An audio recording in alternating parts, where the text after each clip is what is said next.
नमस्कार दोस्तों, आप देख रहे हैं लोकमत हिंदी और मेरा नाम है सोन कनौजिया। कौन बनेगा मुख्यमंत्री या फिर यूं कहें कि कौन बनेगा मुख्यमंत्री का चेहरा महाराष्ट्र में, इसके पार्ट 2 के वीडियो में आज हम बात करेंगे महायुति की।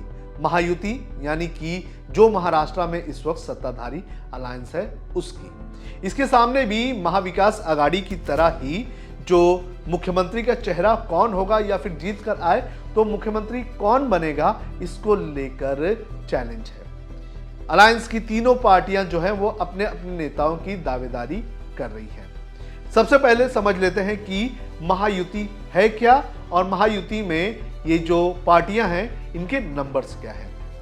दरअसल महायुति जो है वो 3 पार्टियों से बनी हुई है। इसमें बीजेपी सबसे बड़ी पार्टी है, इसके अलावा जो एकनाथ शिंदे की शिवसेना है वो है और अजित पवार की एनसीपी शामिल है। महायुति की अगर बात करें तो इसकी शुरुआत 2022 में हुई, जब एकनाथ शिंदे ने उद्धव ठाकरे से बगावत कर ली और शिवसेना तोड़कर उन्होंने बीजेपी के साथ हाथ मिला लिया और बीजेपी के साथ मिलकर सरकार बना ली। उसके 1 साल बाद शरद पवार की एनसीपी भी टूट गई और जो अजित पवार हैं वो 40 विधायकों के साथ सरकार में शामिल हो गए। तो महायुति के पास इस वक्त मुख्यमंत्री और 2 उप मुख्यमंत्री हैं। शिवसेना वाले एकनाथ शिंदे राज्य के मुख्यमंत्री हैं और वहीं बीजेपी और जो एनसीपी है अजित पवार की, उनके पास उप मुख्यमंत्री का पोस्ट है। हालांकि जो एकनाथ शिंदे है उसके पास कम विधायक होने के बावजूद वो इस वक्त राज्य के मुख्यमंत्री बने हुए हैं और जिनके पास ज्यादा विधायक हैं वो उप मुख्यमंत्री की कुर्सी लेकर खुश बैठे हुए हैं। लेकिन उनकी खुशी कितने दिन तक चलेगी ये इस वक्त दिखाई दे रहा है, क्योंकि इन तीनों पार्टियों की तरफ से ये कहा जा रहा है कि ये जो आगामी विधानसभा के चुनाव होने हैं, इस चुनाव में जब मैदान में उतरा जाएगा तो उनकी पार्टी के नेताओं को चुनाव में मुख्यमंत्री का चेहरा बनाया जाए और अगर इनका अलायंस फिर से जीत के आता है तो इनके ही नेता को मुख्यमंत्री बनाया जाए। बीजेपी की तरफ से देवेंद्र फडणवीस की बात कही जाती है। हालांकि खुल के बीजेपी नहीं कह रही है, लेकिन वो भी ये चाहती है कि उनका मुख्यमंत्री बने और मुख्यमंत्री का चेहरा उनकी तरफ से हो। और जो एकनाथ शिंदे की शिवसेना है उनके नेताओं का ये कहना है कि एकनाथ शिंदे अच्छा काम कर रहे हैं और एकनाथ शिंदे की वजह से जो महायुति है वो वापस से जीत कर आएगी, इसलिए एकनाथ शिंदे को मुख्यमंत्री का चेहरा बनाया जाए। वहीं अगर बात करें अजित पवार की, तो अजित पवार ने खुद मुख्यमंत्री बनने की जो आशंका है और या फिर ख्वाहिश है वो जताई है। कुछ दिनों पहले अजित पवार ने एक बयान दिया था, उसमें उन्होंने ये कहा था कि 1999 में पॉलिटिक्स में आने वाले देवेंद्र फडणवीस राज्य के मुख्यमंत्री बन चुके हैं। इसके अलावा 2004 में जो एकनाथ शिंदे हैं वो पॉलिटिक्स में आए और वो भी मुख्यमंत्री बन चुके हैं। मैं तो इनके पहले से आ चुका हूँ पॉलिटिक्स में और 3 बार उप मुख्यमंत्री भी मैं रह चुका हूँ। तो इस हिसाब से उन्होंने ये कहा कि उन्हें भी मुख्यमंत्री की कुर्सी मिलनी चाहिए। तो इस तरह से महाराष्ट्र में ये तीनों पार्टियां जो हैं वो अपने अपने नेता को मुख्यमंत्री का चेहरा या फिर मुख्यमंत्री बनाने की कोशिश में लगे हुए हैं। लेकिन इन तीनों के सामने चैलेंजेस आ रहे हैं। सबसे पहले बात करेंगे एकनाथ शिंदे की।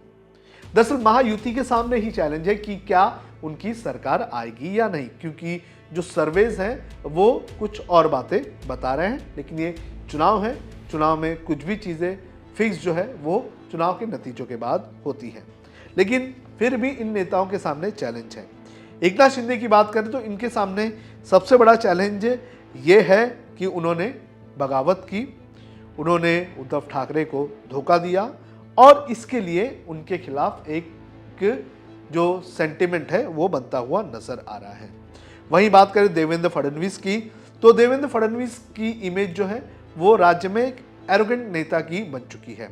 हालांकि एक वक्त तक देवेंद्र फडणवीस जो है वो राज्य में जब मुख्यमंत्री थे तो विकास पुरुष के नाम से जाने जाते थे, और लेकिन जब शिवसेना टूटी और फिर एनसीपी टूटी तो उसका ठिकरा कहीं ना कहीं देवेंद्र फडणवीस पर फोड़ा गया और ये कहा गया कि देवेंद्र फडणवीस ने ही जो है वो इन पार्टियों को तोड़ के महाराष्ट्र का जो राजनीतिक माहौल है वो खराब किया। तो इसके वजह से देवेंद्र फडणवीस की एक खराब छवि भी बन गई। तो देवेंद्र फडणवीस के सामने भी ये दावेदारी को लेकर ये सबसे बड़ी चिंता है। अब बात करें अजित पवार की, तो अजित पवार के खिलाफ जाने वाली चीज़ें ये हैं कि उन्होंने चाचा के साथ बगावत की। तो कई लोगों का ये कहना है, जो वोटर्स हैं उनके, एनसीपी के खास तौर पर मुस्लिम वोटर्स हैं, उनका ये कहना है कि जो अजित पवार हैं उन्होंने बैकस्टैप करने की काम की है। और वही करप्शन का मामला जो है, उस करप्शन के मामले के चलते भी अजित पवार के खिलाफ माहौल बनता हुआ नजर आ रहा है। तो महायुति के इन तीनों नेताओं के सामने ये दिक्कत है, और इस दिक्कत के बावजूद भी ये जो तीनों पार्टियां हैं ये अपने अपने नेता को मुख्यमंत्री का चेहरा बनाने की कोशिश में लगी हुई है। हालांकि एकनाथ शिंदे की अगर बात करें तो वो अपनी दावेदारी इसलिए भी इस अलायंस में ज़्यादा मजबूत कर रहे हैं क्योंकि उनका ये कहना है कि लोकसभा चुनाव में जो उनका स्ट्राइक रेट रहा है वो अलायंस के दोनों पार्टनर से काफ़ी अच्छा रहा है। सबसे ज़्यादा नुकसान लोकसभा में बीजेपी को हुआ, जो बीजेपी 23 सीटों पर थी वो 9 सीटों पर आ गई, और जो एकनाथ शिंदे हैं उनके 7 विधायक जीत कर आए, 15 सीटों पर उन्होंने चुनाव लड़ा था।